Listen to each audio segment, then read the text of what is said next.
अस्सलाम वालेकुम दोस्तों। बिलाकर टीम पाकिस्तान को टी20 सीरीज़ के पहले मैच में ही जीत मिली और सबसे खास पॉइंट यह है कि कज़ाफ़ी स्टेडियम लाहौर के अंदर ये पाकिस्तान का हाईएस्ट रन है 201। इससे पहले पाकिस्तान ने 23 मैच खेल रखे थे, मगर अब बांग्लादेश के खिलाफ ये हाईएस्ट रन हो गया पाकिस्तान का कज़ाफ़ी स्टेडियम में। और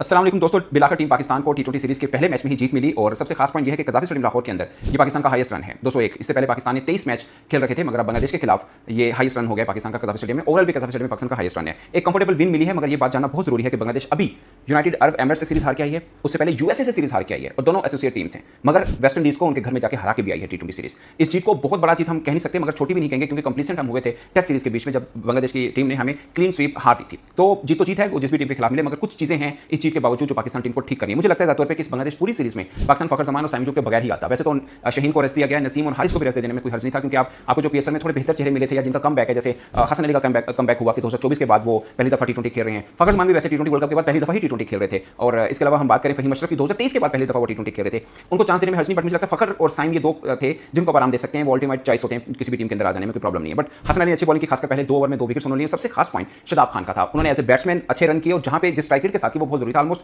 192 के साथ किया, मतलब 200 आप कह सकते हैं, क्योंकि 25 बॉलों पे 48 रन उन्होंने किए। और जब बॉलिंग की उन्होंने और पूरे अपने कोटे के 4 ओवर पूरे किए, ये सबसे खास पॉइंट था, क्योंकि मैं देखना चाह रहा था बैटिंग में उनके पीएसएल के बीच में भी अच्छे रन हो रहे थे, बल्ला उनका सही रन जो हो रहा था, मगर अपने कोटे के पूरे ओवर वो नहीं कर रहे थे। इस पहले टी20 मैच में अपने कोटे के पूरे ओवर किए हैं और सबसे खास पॉइंट है कि विकेट्स भी लिए और ज्यादा इकोनॉमी से रन भी नहीं दिए। तो ये बहुत खास था कि शदाब खान का फॉर्म में आना। और अगर छोटी टीम है, मैं खुद मानता हूँ कि छोटी टीम है, मगर बॉलिंग थोड़ी बेहतर हुई है, बैटिंग थोड़ी बेहतर हुई है। शदाब खान वो क्रिकेटर है, अगर आपको याद हो कि 2021 और 22 में जब पाकिस्तान टी20 में पाकिस्तान का तोती बोलता था, उस वक्त शदाब खान एक मेन क्रिकेटर थे। अगर शदाब खान वैसे हमें मिल जाते हैं तो टीम में आना, ये पाकिस्तान की टीम में जो बेटर होगा ऑफकोर्स उसका हक बनता है कि खेलने। But Shadab Khan as a batsman, Shadab Khan as a bowler, Shadab Khan as a fielder, ये बहुत बड़ा इफेक्टिव रोल होता है। मुझे लगता है कि शायद माइक हसन के आने से उनमें एक अलग किस्म का कॉन्फिडेंस जरूर होगा, क्योंकि पीएसएल के अंदर वो 2 वर्षों से उनकी टीम को कोचिंग कर रहे हैं, बैटिंग कोच भी इस्लामाबाद यूनाइटेड से हैं, एक कंफर्टेबल जोन उनको शायद जरूर मिला, अगर पहले भी मिलता है, मगर अब थोड़ा डिफरेंट जरूर होगा। तो मुझे लगता है कि शदाब खान के लिए पूरी सीरीज बड़ी खास रहेगी, पाकिस्तान के लिए खास रहेगी, अगर शदाब खान थोड़े बेहतर होते हैं, थोड़ी और फॉर्म के अंदर नजर आते हैं, क्योंकि किसी बड़ी टीमों के खिलाफ इनका कॉन्फिडेंस लेवल थोड़ा डिफरेंट जरूर हो सकता है। और मुझे लगता है कि हसन अली ने पहले 2 ओवर बड़े जबरदस्त किए और शायद हारिस रऊफ को, फखर जमान को, साइम अयूब को हम रेस्ट दे सकते थे। साथ फरहान को पहला टी20 क्यों नहीं खिलाया मुझे समझ नहीं आई, क्योंकि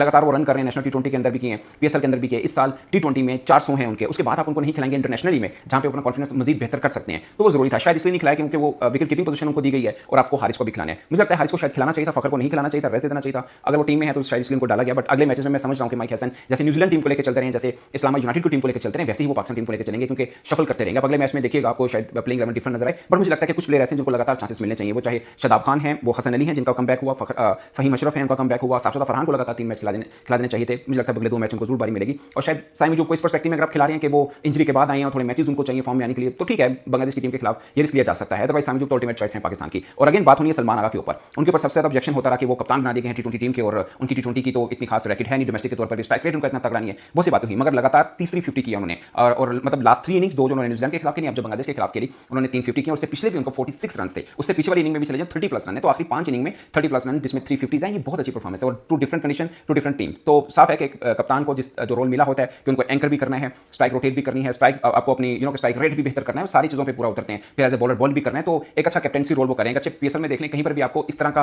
कैरेक्टर सलमान आगा की सूरत में आपको नहीं मिला होगा, मगर इस पहली टी20 मैच के अंदर वो टोटली डिफरेंट नजर आए। लगा कि कप्तानी मिली है तो एक जिम्मेदारी के साथ वो अपनी बैटिंग बॉलिंग उन सब चीजों को लेकर जा रहे हैं। अगेन मोहम्मद हारिस 15वां टी20 मैच खेल रहे हैं, उन्होंने 50 नहीं किया अभी तक, 41 शायद उनका हाईएस्ट रन है, लेकिन आज छोटी इनिंग के लिए मगर अच्छी कीमियों वाली आप कह सकते हैं खेली है। बट मैं एक्सपेक्ट कर रहा था कि 50 की तरफ जाएंगे। सबसे बड़ा उनके ऊपर यही होता है कंसिस्टेंसी नहीं है, नंबर 2 के वो इनिंग को लंबा नहीं लेके जाते, जो आज भी वो नहीं लेके पाए, हालांकि उनका जबरदस्त बल्ला चल रहा था। और बेसिकली जो स्ट्राइक रेट को थोड़ा सा